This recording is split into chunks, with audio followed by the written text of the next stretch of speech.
Nhà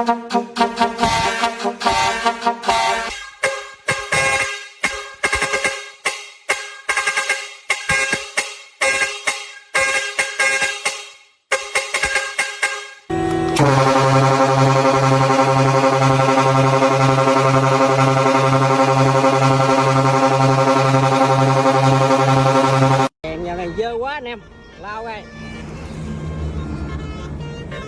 Ủa, gì vậy anh em?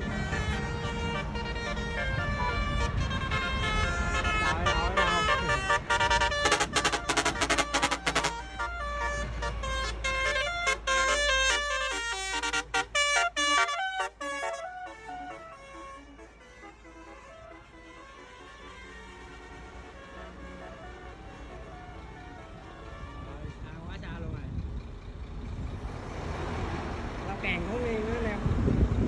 Ông chúa nha anh em. Một cặp nha anh em. Nhại 3 Pro, van chỉnh áp, đèn nét nha anh em, test tử nha anh em.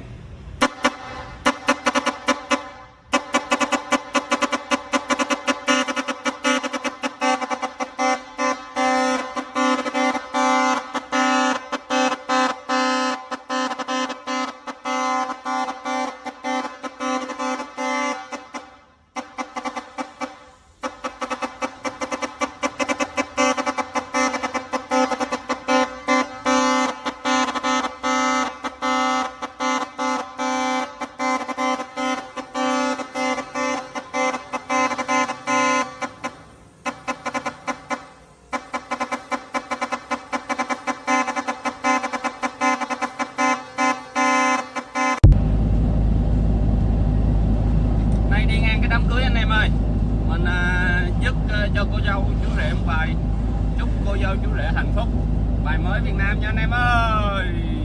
Dứt.